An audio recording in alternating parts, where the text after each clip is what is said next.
مولاي صل وسلم دائما أبدا على حبيبك خير الخلق كلهم والحبيب الذي ترجى شفاعته لكل هول من الأهوال مقتحم۔ ہر جرم پہ کرم، ہر خطا پہ عطا، عظمت مصطفیٰ اور کیا چاہیے، بخش کر نعمتیں دو جہاں کی مجھے، بخش کر نعمتیں دو جہاں کی مجھے، پوچھتے ہیں بتا اور کیا چاہیے۔ نبی پاک صاحب الاولاق نبی کریم علیہ الصلوۃ والسلام نے اپنے وہ عظیم صحابہ، وفادار صحابہ جن کو زندگی میں جنت کی بشارت دی ہے، وہ عشرہ مبشرہ کے علاوہ تقریباً 60 کے قریب، یہ محدود نہیں ہے، ممکن ہے احادیث میں کئی اور لوگوں کا بھی، لیکن علماء نے احادیث کے اندر جن کا تذکرہ ملا ہے وہ تقریباً 60 کے قریب لوگوں کو حضور نے جنت کی بشارتیں دی ہیں۔ اسی لیے ارشاد فرمایا بخش کر نعمتیں دو جہاں کی مجھے، پوچھتے ہیں بتا اور کیا چاہیے۔ تو نبی پاک علیہ الصلوۃ والسلام کی یہ عظیم جماعت، ان کو میرے رب نے ارشاد فرمایا رضی اللہ عنہ، اللہ ان سے راضی ہے، ورضوا عنہ، اور یہ اللہ سے راضی ہے، اللہ کی عطا پہ، اللہ کی تقدیر پہ، اللہ کی رضا پہ یہ راضی ہے۔ الہی تو نے جس حال میں رکھا ہے، کوئی زبان پہ گلہ شکوہ تو نہیں لایا نا کہ غربت بھی ہے، افلاس بھی ہے، سواریاں بھی نہیں ہیں، بدر میں بھی جانا ہے، احد میں بھی جانا ہے، خندق بھی کھودنی ہے، بھوکے بھی ہیں، پیاسے بھی ہیں، سفر بھی ہے، روزے بھی ہیں، یہ اللہ کی رضا پہ راضی ہیں۔ الہ العالمین، بدر میں جانا ہے جائیں گے، احد میں لڑنا ہے لڑیں گے، خندق کھودنی ہے کھودیں گے، بھوک ہے برداشت کریں گے، پیاس ہے برداشت کریں گے، اولاد لٹانی ہے لٹائیں گے، جان لٹانی ہے لٹائیں گے، مال لٹانا ہے لٹائیں گے، یہ اللہ کی رضا پہ راضی ہیں۔ جب یہ اللہ کی رضا پہ راضی ہیں تو عرش کے مالک نے ارشاد فرمایا رب تم سے راضی ہو گیا ہے۔ اللہ کی رضا کے لیے، اس سے معلوم ہوتا ہے اللہ کی رضا کے لیے قربانی دینی پڑتی ہے، خالی تسبیح رولنے سے کام نہیں بنتا ہے، بڑی سی تسبیح لے لیں، خالی تسبیح رولنے سے کام نہیں بنتا، عملی طور پہ میدان میں آنا پڑتا ہے۔ اور صحابہ کی زندگیوں میں دیکھیں، کئیوں نے جان کی قربانی دی، کئیوں نے مال کی قربانی دی، کئیوں نے اپنے خون کی قربانی دی، اولاد کی قربانی دی، والدین کی قربانی دی، قربانیوں سے یہ تاریخ بھری پڑی ہے۔ تب اللہ رب العالمین نے ارشاد فرمایا اللہ تم سے راضی ہے۔ وہ عظیم ترین ہستیاں جن کو حضور نے جنت کی بشارت دی ہے، ان میں عشرہ مبشرہ تو بہت مشہور ہیں جن کا تذکرہ اکثر آپ سنتے رہتے ہوں گے۔ ان کے علاوہ حضرت بلال حبشی رضی اللہ تعالی عنہ یہ بھی ہیں۔ حدیث کے اندر آتا ہے، حضرت ابو بریدہ رضی اللہ تعالیٰ عنہ سے حدیث ہے، آپ فرماتے ہیں کہ رسول اللہ صلی اللہ علیہ وسلم اصبح رسول اللہ صلی اللہ علیہ وسلم فدعا بلالا فقال یا بلال بما سبقتنی الى الجنة ما دخلت الجنة قط الا سمعت خشخشك امامی فقال بلال ما اذنت قط الا صلیت رکعتین وما اصابنی حدث قط الا توضأت۔ حضور نے حضرت بلال رضی اللہ تعالیٰ عنہ کو ایک دن طلب کیا، بلال بتاؤ یار کیا عمل کرتے ہو کہ میں جب بھی جنت کی سیر کرتا ہوں تو اپنے سے پہلے تیرے قدموں کی ٹک ٹک سنتا ہوں جنت میں۔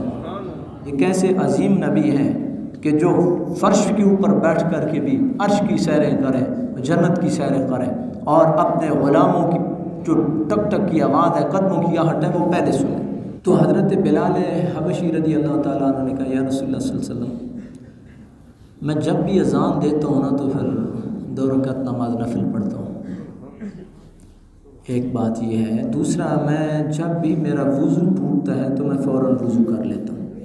حضرت بلال حبشی رضی اللہ تعالیٰ عنہ کی جی تو عمل اپنی جگہ پہ ہیں، ان کی قربانیاں اپنی جگہ پہ ہیں، لیکن انہوں نے جو حضور کے سامنے بات رکھی وہ یہ رکھی، وگرنہ حضرت بلال حبشی رضی اللہ تعالیٰ عنہ نے بڑی قربانی دی، بڑی اذیتیں، دکھ تکلیفیں جھیلی ہیں۔ دین قیم کے اوپر ثابت قدمی کے لیے آپ نے جتنی اذیتیں جھیلی ہیں شاید ہی کسی اور کا تاریخ میں اس طرح نام ملتا ہو جتنی حضرت بلال حبشی رضی اللہ تعالیٰ عنہ نے۔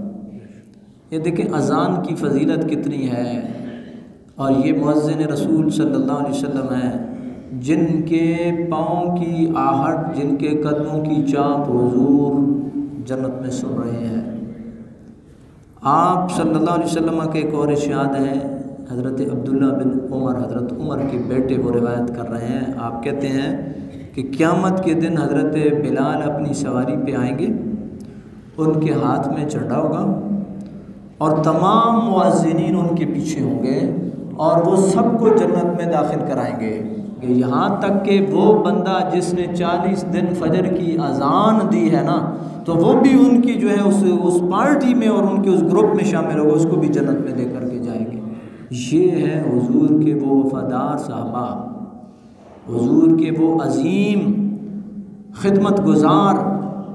دنیا میں نا آپ بھی کسی نہ کسی پارٹی سے ہوں گے، کوئی نہ کوئی سسٹم ہوگا آپ کا، کوئی کس کا ہے، کوئی کس کا ہے، کوئی کس کا ہے، لیکن دنیا میں وفاداری بڑی کم ہے۔ یہ وفادار ہیں تو محمد الرسول اللہ کے غلام ہیں، کہ جن کی جو پارٹی کا ہے وہ اس کو جنت میں لے کر کے جائیں گے۔ اور پارٹی کے کون ہیں؟ اللہ اکبر، اللہ اکبر، حی علی الصلاۃ، حی علی الفلاح والے ان کی پارٹی کی، حضرت بلال کی پارٹی کی۔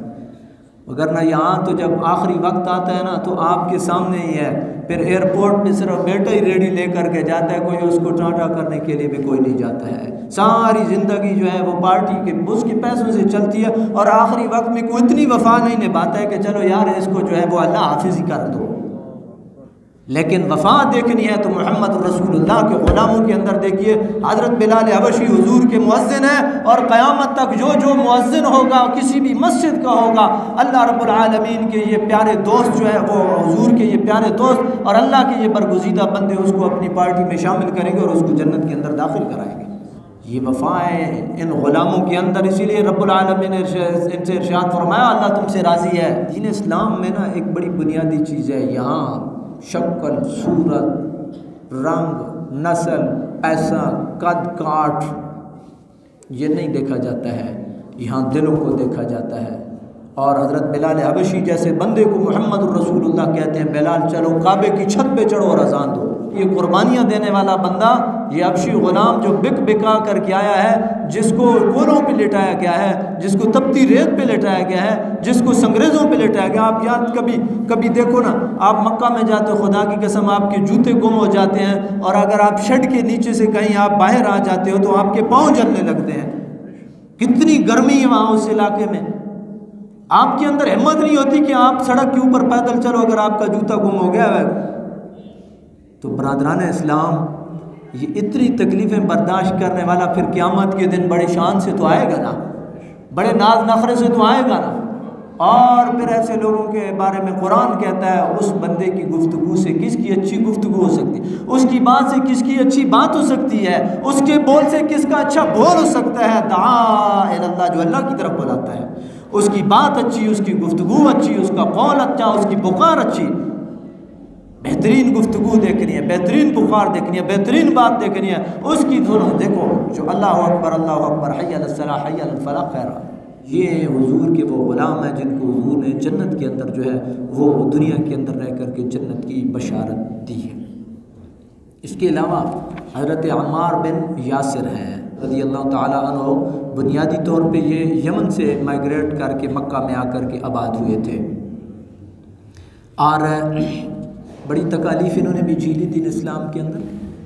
ابتدا میں بڑی تکلیفیں جھیلی، نبی کریم علیہ الصلوۃ والسلام ایک دفعہ گزر رہے تھے تو ان کو اذیت دی جا رہی تھی، تو حضور نبی کریم علیہ الصلوۃ والسلام نے ارشاد فرمایا ابشروا آل عمار و آل یاسر موعدکم الجنہ، آل عمار اور آل یاسر خوش ہو جاؤ، میں تم سے جنت کا وعدہ کرتا ہوں۔ اور یہ بڑی عظیم ماں کے بیٹے ہیں، یہ جو آپ کہتے ہیں نا کہ چیزیں نسلوں کے اندر پھر آگے خاندانوں سے خاندانوں میں منتقل ہوتی ہیں، ایک والدین کے اندر تھی پھر بیٹوں کے اندر آئے گے، یہ وہی چیزیں ہیں۔ یہ حضرت عمار بن یاسر حضرت سمیہ کے بیٹے ہیں۔ حضرت سمیہ وہ خاتون ہے جو اسلام میں سب سے پہلی شہید خاتون ہے۔ یار کائنات میں آدمی سب ہر چیز کی قربانی دے دیتا ہے، دو چیزوں سے اس کو بڑی تکلیف ہوتی ہے، یاد رکھیے، ایک اولاد کی وجہ سے اور ایک والدین کی وجہ سے۔ آدمی اپنے اوپر برداشت کر لیتا ہے لیکن اولاد پہ کوئی چیز برداشت نہیں کرتا ہے۔ والدین کے حوالے سے کوئی چیز بندہ برداشت نہیں کرتا ہے۔ یہ وہ عظیم آدمی حضرت عمار بن یاسر جس کی والدہ حضرت سمیہ نے یہ اعزاز حاصل کیا کہ سب سے پہلی اسلام کی شہید خاتون مکہ المکرمہ میں حضرت سمیہ ہے جو حضرت عمار رضی اللہ تعالیٰ عنہ کی والدہ ہے۔ ان کو ابو جہل نے شہید کیا تھا۔ ظاہری بات ہے شہادت جو ہے اس کے پیچھے جو وہ اسباب تھے وہ یہی تھے کہ دین اسلام قبول کیا ان لوگوں نے۔ پھر جنہوں نے دین اسلام قبول کیا ان سے تو چن چن کے بدلے لیے گئے، کسی سے مکہ میں لیے گئے، کسی سے مدینہ میں لیا گیا، احد میں، خندق میں، بدر میں۔ یہ ساری دشمنی تو اس کے پیچھے ایلیمنٹ تو ایک ہی تھا نا، وہ کیا تھا؟ لا الہ الا اللہ محمد رسول اللہ تھا بس، اور کیا تھا؟ اور کوئی زمینوں کے جھگڑے تو نہیں تھے، یہ تھا دین اسلام۔ پور نبی پاک علیہ الصلوۃ والسلام آپ دیکھیں، ہم سب نماز، روزہ، حج، زکوٰۃیں، صدقات، خیرات، تہجد، اذانیں، ایک بات کے لیے، اور وہ کیا ہے کہ آخرت بن جائے، آخرت سنور جائے۔ وہ کتنے عظیم لوگ ہوں گے کہ آخرت اور جنت جن کی مشتاق ہے، جنت جن کی تڑپ اور طلب رکھتی ہے کہ یہ بندے میرے اندر آنے چاہیے، یہ بندے میرے پاس آنے چاہیے۔ نبی پاک علیہ السلام نے ارشاد فرمایا 4 بندے ایسے ہیں کہ جنت جن کی مشتاق ہے، ان میں حضرت علی المرتضیٰ رضی اللہ تعالی عنہ، انہی میں حضرت عمار بن یاسر رضی اللہ تعالی عنہ، انہی میں حضرت سلمان فارسی رضی اللہ تعالی عنہ، انہی میں حضرت مقداد بن اسود رضی اللہ تعالی عنہ۔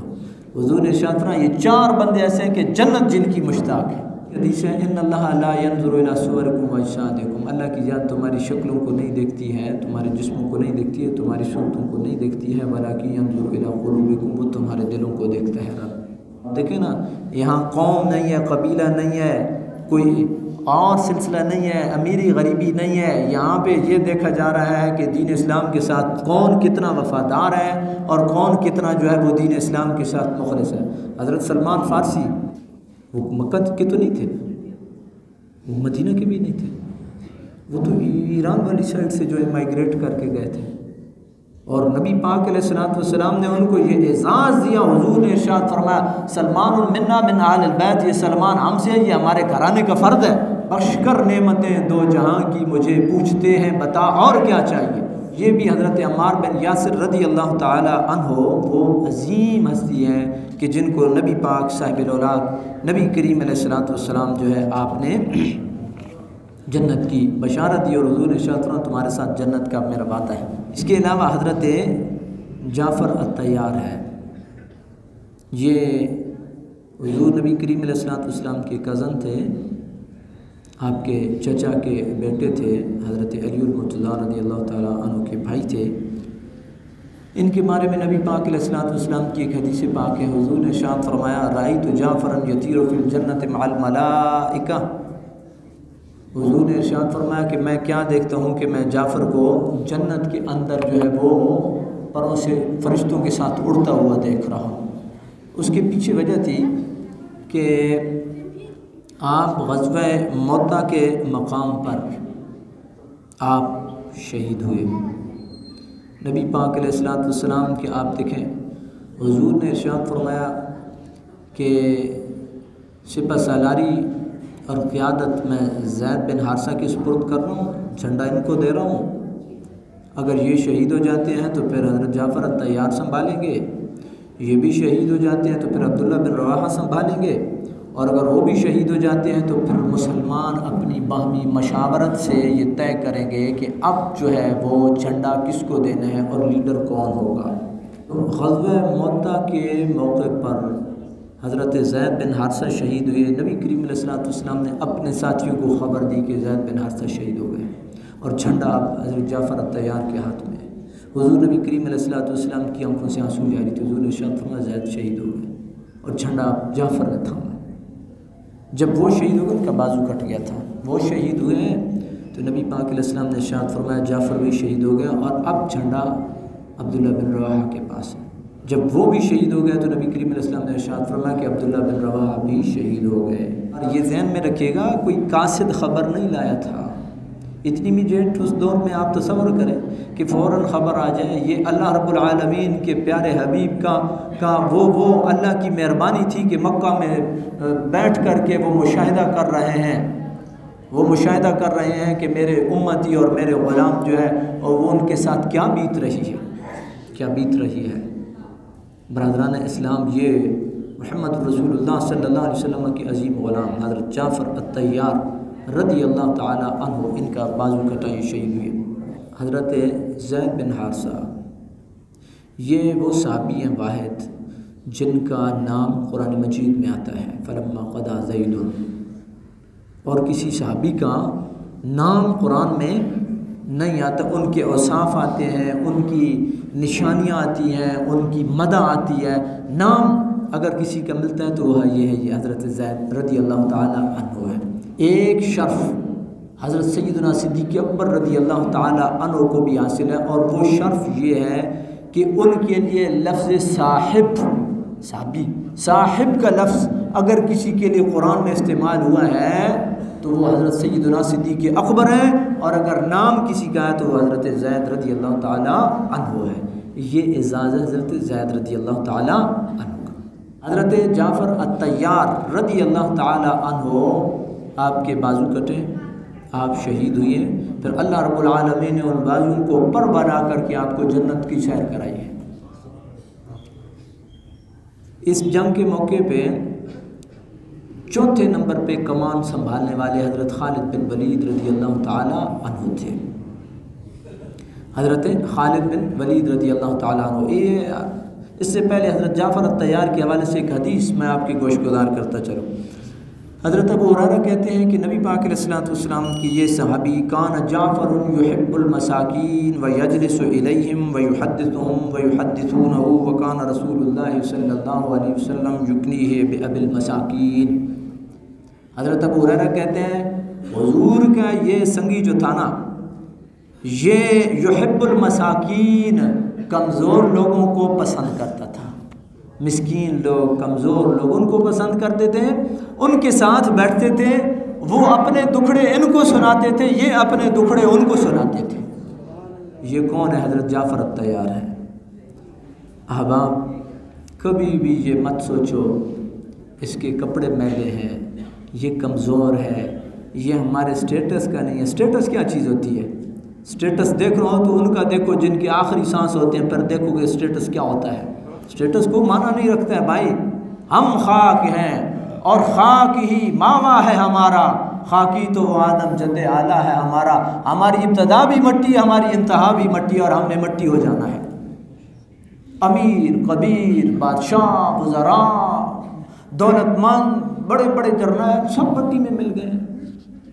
آپ دیکھیں نا، کبھی میں محسوس کرتا ہوں کئی لوگ صف میں کھڑے ہو کر کے دیکھ رہے ہوتے ہیں، یار یہ مزدور آ گیا ہے، یہ بیچارہ مستری آ گیا ہے، یہ اس کے کپڑے میلے ہیں کچیلے ہیں، یار کھڑے ہو جایا کرو۔ یہ حضور کے صحابہ کی سنت ہے، مت دیکھو کیا پتہ ہے اللہ کی ذات کو، اس کی نماز جو ہے، جو اتنی جو ہے وہ اپنے جو بیچارہ روزی روٹی کے اندر لگا ہوا تھا اور چھوڑ کر کے آ گیا، اللہ اس کی برکت سے تمہاری قبول کر لے۔ اور یہ ہوتا ہے، یہ مت سوچا کرو کہ میں خوشبو بھی لگائی ہوئی ہے اور بوس کی بھی پہنی ہوئی ہے اور ٹائی اور سوٹ ووٹ بھی پہنا ہوا ہے، ایسے نہیں ہوتا ہے۔ آپ کو وہ حدیث ذہن میں رکھنی چاہیے۔ ایک صحابی وہ روتے آنسوؤں کے ساتھ آئے تھے اور انہوں نے کہا یا رسول اللہ صلی اللہ علیہ وسلم میرے پاس تو بس اتنا ہی ہے، اور انہوں نے ڈھیر پہ جب ڈالا تو نبی پاک علیہ السلام نے ارشاد فرمایا اس کی برکت سے اللہ نے سب کا قبول کر لیا ہے۔ تمہیں اور مجھے کیا معلوم ہے کہ جو ہمارے دائیں اور بائیں ایک میلے کچیلے کپڑوں والا کھڑا ہوا ہے، اللہ کی ذات جو ہے اس کی برکت سے میری اور آپ کی قبول کر لے۔ برادران اسلام، یہ ہیں حضرت جعفر الطیار رضی اللہ تعالی عنہ، حضور کے کزن ہیں۔ اور ایک اور بات، حضرت خالد بن ولید رضی اللہ تعالی عنہ کی اور حضرت عبداللہ بن عمر کی ایک حدیث میں آپ کی گوش گزار کروں گا۔ آپ کہتے ہیں امر رسول اللہ صلی اللہ علیہ وسلم فی غزوۃ موطا زید بن حارث فقال رسول اللہ صلی اللہ علیہ وسلم ان قتل زید فجعفر وان قتل جعفر فعبداللہ بن رواحہ قال عبداللہ كنت فیہم فی تلک الغزوہ فالتمسنا جعفر بن ابی طالب فوجدناه فی قتلہ ووجدنا ما فی جسدہ بدعا وتسعین من طعنۃ ورمیۃ۔ حضرت عبداللہ بن عمر، یہ کون ہے؟ حضرت عمر کے بیٹے ہیں.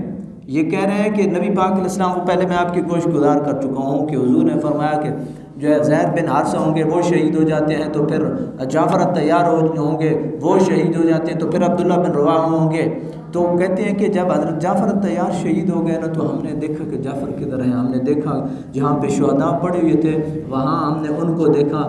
وہ کہتے ہیں کہ ہم نے ان کے بدن پر 90 سے اوپر زخم پائے.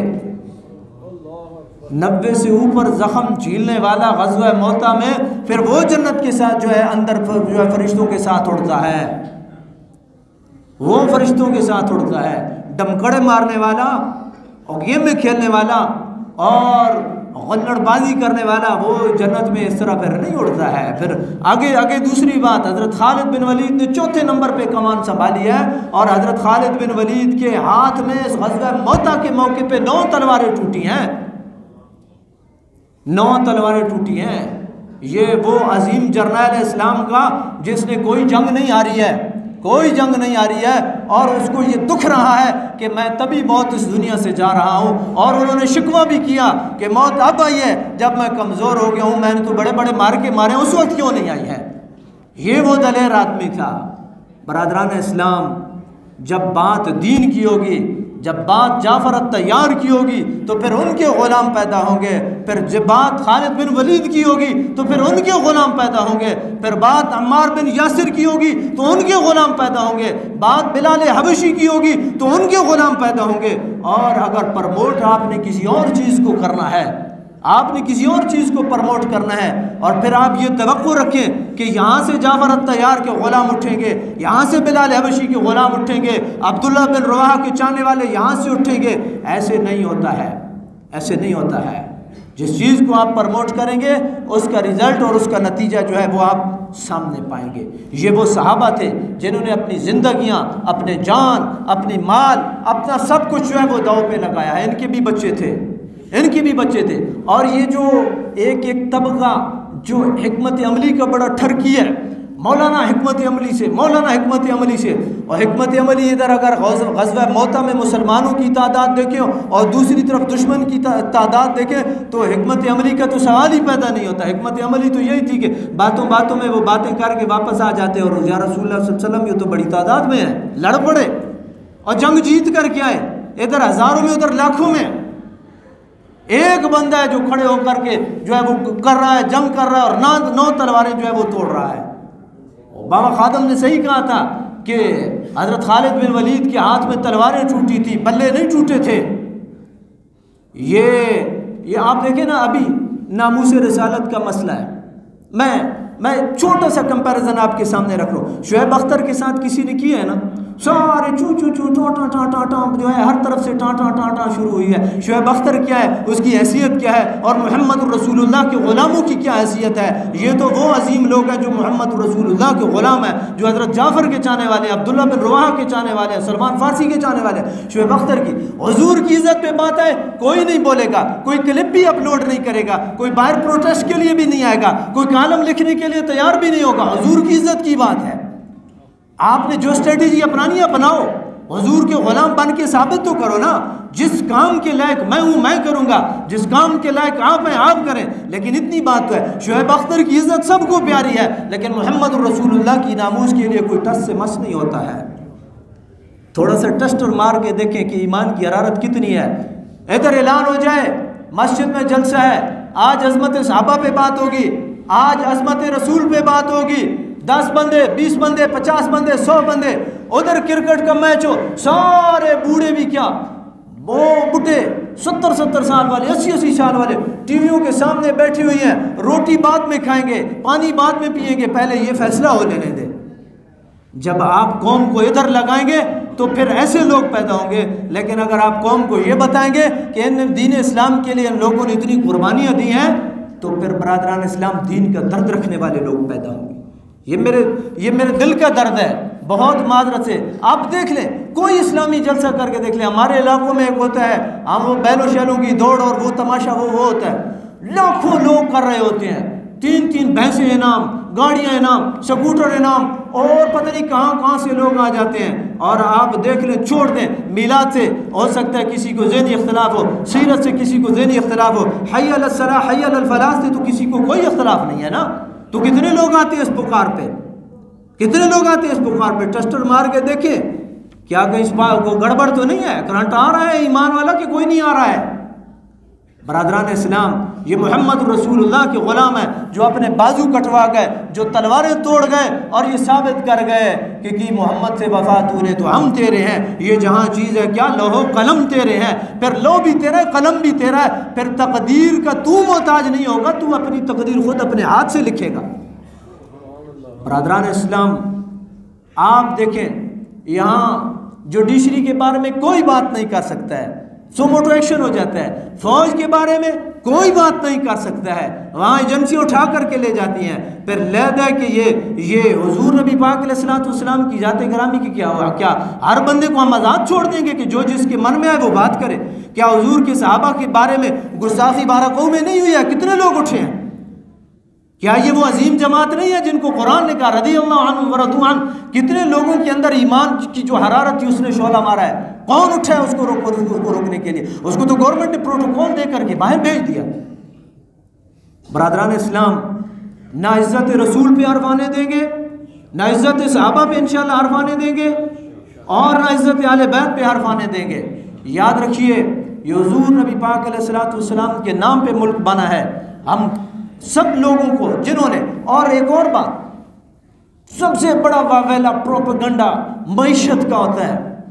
ہم فرانس کے ساتھ یہ نہیں کر سکتے، ہم فرانس کے ساتھ یہ نہیں کر سکتے۔ ایک آیت میں آپ کے گوش گزار کرتا چلوں، آپ کا ٹائم لے رہا ہوں، یہ آیت پلے باندھیے گا، اور جب کبھی کوئی کہے نہیں مولانا حکمت سے، نہیں سر حکمت سے، اس کو یہ آیت پڑھ کے سنا دینا۔ جب نبی پاک علیہ السلام نے یہ اعلان کیا آج کے بعد کوئی بندہ ادھر مکہ کی طرف مشرک نہیں بھٹکے گا، تو صحابہ کے دل میں اور لوگوں کے دل میں تھوڑا سا خیال آیا، یہاں تو منڈی لگتی تھی، تجارت ہوتی تھی، پیسے کماتے تھے ہم لوگ، اور چیزوں کا ایکسچینج ہوتا تھا، تو قرآن نے آیت اتاری وَإِنْ خِفْتُمْ عَيْلَةً فَسَوْفَ يُغْنِيكُمُ اللَّهُ مِنْ فَضْلِهِ إِنْ شَاءَ۔ اگر تمہیں تنگ دستی کا خوف ہے، اللہ تمہیں اپنے فضل سے غنی کر دے گا، اللہ تمہیں اپنے فضل سے غنی کر دے گا۔ اور آپ جو چیزیں فرانس سے آپ امپورٹ کر رہے ہو، میں یہ نہیں کہتا ہوں کہ آپ چڑھ جائیں کسی بھی ملک کے اوپر، لیکن آپ جو چیزیں فرانس سے وہ لے رہے ہو ان کے بغیر بھی سروائیول ممکن ہے۔ سروائیول ممکن نہیں ہے تو روٹی کے بغیر نہیں ہے، جو آپ کو آپ کا ذمہ دار دے رہا ہے، چاول کے بغیر نہیں ہے، جو آپ کو آپ کا ذمہ دار دے رہا ہے۔ باقی جو ایکسٹرا چیزیں آپ پروموٹ کر رہے ہو چھوڑ دو ان کو، پیپسیوں کو، کوک کو، آپ اپنے گنے کے جوس کو پروموٹ کرو، انار کو پروموٹ کرو، انگور کو پروموٹ کرو۔ دیکھو آپ کے ملک کی معیشت کھڑی ہوتی ہے اپنے پاؤں پہ، نہیں کھڑی ہوتی ہے۔ آپ کے وہ لوگ جو حساس اداروں میں بیٹھے ہوئے ہیں وہ آپ کو ٹینک بنا کر کے دے سکتے ہیں، وہ آپ کو جہاز بنا کر کے دے سکتے ہیں، لگاؤ ان کے اوپر پیسہ، دو ان کو سہولت، خدا کی قسم یہ آپ جو ڈیمانڈ کریں گے یہ آپ کو بنا کر کے دیں گے۔ جو ٹینک بنا سکتے ہیں ملک، جو ملک جو ہے وہ اور جو ہے وہ سب کچھ کر سکتا ہے، آپ جو ہے جاپان کے پیچھے لگے ہوئے، آپ فرانس کے پیچھے، فرانس سے کیا آ رہا ہے؟ خوشبوئیں آ رہی ہیں، فرانس سے کیا آ رہا ہے؟ بسکٹ آ رہا ہے، فرانس سے کیا آ رہا ہے؟ فلاں چیز آ رہی ہے، فرانس سے کیا آ رہا ہے؟ فلاں چیز آ رہی ہے۔ کیا ان کے بغیر پہلے جو ہمارے جو بڑے بڑے تھے جنہوں نے پیپسی اور کوک نہیں پی وہ زندگی نہیں گزار گئے؟ وہ ہم سے تگڑے تھے، زندگی گزار گئے ہیں۔ برادران اسلام، وَإِنْ خِفْتُمْ عَيْلَةً فَسَوْفَ يُغْنِيكُمُ اللَّهُ مِنْ فَضْلِهِ۔ لیکن یہ وہ انہوں نے تو اپنے پیٹ پہ پتھر باندھے نا، ان کو بھی بھوک لگتی تھی، ان کو بھی پیاس لگتی تھی، پیٹ پہ پتھر باندھے اور دین اسلام کے لیے قربانیاں دی ہیں۔ برادران اسلام، آج بھی اگر آپ کے دل میں، میرے دل میں یہ جذبہ ہوگا کہ دین اسلام کے لیے ہم نے کھڑے ہو جانا ہے، تو خدا کی قسم زرعی ملک جو ہے وہ کبھی مار نہیں کھاتا ہے۔ زرعی ملک جس کے پاس گندم اپنی ہو، جس کے پاس چاول اپنا ہو، کہ وہ بنیادی چیز تو پیٹ ہوتا ہے نا، اس کی آگ بجھانی ہے، تو وہ تو آپ کے جو ہے وہ ذمہ دار وہ کر رہا ہے، لیکن آپ نے ذمہ دار کی بات تو کبھی سنی نہیں ہے۔